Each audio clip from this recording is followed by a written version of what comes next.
Students, आज हम ninth chemistry unit number 2 lecture number 5 start करने लगे हैं। आज का हमारा टॉपिक है atomic number and mass number. Atomic number और मास नंबर को बताने से पहले मैं आपको फंडामेंटल पार्टिकल्स का एक कॉन्सेप्ट दूंगी। फंडामेंटल पार्टिकल्स क्या होते हैं? मैटर के फंडामेंटल पार्टिकल्स। दुनिया में जितना भी मैटर है वो 3 टाइप के फंडामेंटल पार्टिकल से मिलकर बना है, जिनका नाम है इलेक्ट्रॉन, प्रोटॉन और न्यूट्रॉन।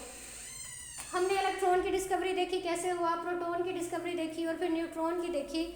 एटम में मेजरली ये 3 पार्टिकल्स पाए जाते हैं। इनके अलावा भी कुछ पार्टिकल्स पाए जाते हैं, लेकिन इनको मेजर पार्टिकल्स कहा जाता है या फंडामेंटल पार्टिकल्स ऑफ एलिमेंट्स कहा जाता है। अच्छा बच्चे, अगर आपको पता है इलेक्ट्रॉन, प्रोटॉन और न्यूट्रॉन एटम में पाए जाते हैं, तो इसी की बेसिस पे एटम में एटॉमिक नंबर और मास नंबर का कंसेप्ट बड़ा इंपॉर्टेंट है। अब ये एटॉमिक नंबर क्या होता है बच्चे? अब मैं बात करूँ, डिफरेंट तरह के जो एटम्स हैं उनमें डिफरेंट तादाद में इलेक्ट्रॉन, प्रोटॉन और न्यूट्रॉन पाए जाते हैं। ऑल्दो वो इलेक्ट्रॉन प्रोटॉन होते सेम है, यानी एक एटम में जो इलेक्ट्रॉन्स पाए जा रहे हैं दूसरे एटम में भी सेम वैसे इलेक्ट्रॉन्स पाए जा रहे होते हैं, लेकिन वो उन इलेक्ट्रॉन्स और प्रोटॉन्स की तादाद डिफरेंट होती है। किसी एटम में मौजूद प्रोटॉन्स की तादाद को हम एटॉमिक नंबर कहते हैं। It is defined as the number of proton present in an atom और इज कॉल्ड एटॉमिक नंबर। ठीक है, किसी भी एलिमेंट्स के एटम में प्रोटॉन्स की जो तादाद है उसको आप क्या कहते हो? एटॉमिक नंबर कहते हो। यानी अगर फॉर एग्जांपल मैं यहाँ पे एग्जांपल लिखी हुई है ऑक्सीजन। ऑक्सीजन के पास 8 प्रोटॉन्स होते हैं। कितने प्रोटॉन्स होते हैं? 8 प्रोटॉन्स होते हैं। इट्स मीन इसका एटॉमिक नंबर क्या होगा? 8 होगा। ठीक हो गया। कार्बन की मैं बात करती हूँ, इसके न्यूक्लियस में या कितने प्रोटॉन्स होते हैं? 6 प्रोटॉन्स होते हैं। इट्स मीन इसका एटॉमिक नंबर क्या होगा? 6 होगा। एटॉमिक नंबर को एक सिंबल से रिप्रेजेंट किया जाता है, वो सिंबल है Z। अगर आपसे पूछा जाए व्हाट इज Z और what is atomic number, it's mean आपसे एटॉमिक नंबर ही पूछा जा रहा है। हमारा जो मॉडर्न पीरियोडिक टेबल है उसमें भी एलिमेंट्स की जो अरेंजमेंट है वो इसी एटॉमिक नंबर के लिहाज से है, और वो एलिमेंट्स असेंडिंग ऑर्डर में अरेंज है।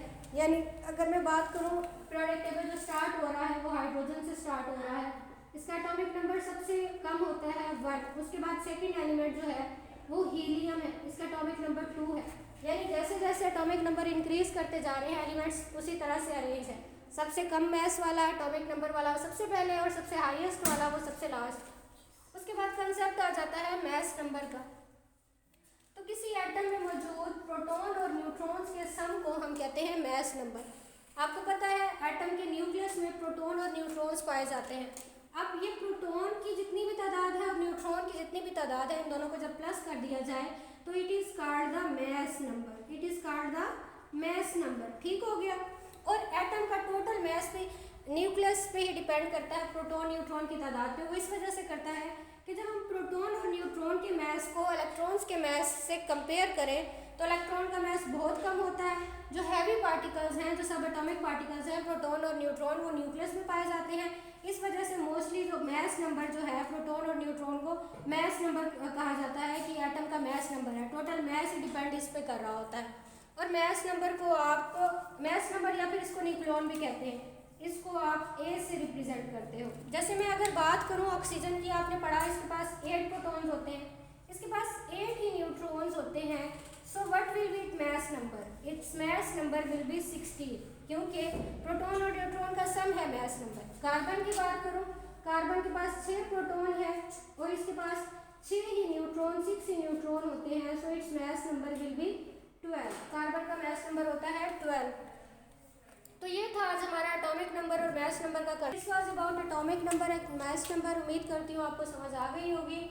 ये एटम के जो सब एटॉमिक पार्टिकल, जो फंडामेंटल पार्टिकल हैं, इनकी डिस्कवरी कैसे हुई है मेरे पुराने लेक्चर्स में है। अगर आपने वो वीडियोस नहीं देखी तो आप मेरे यूट्यूब चैनल कैम 101 पे जाके देख सकते हैं।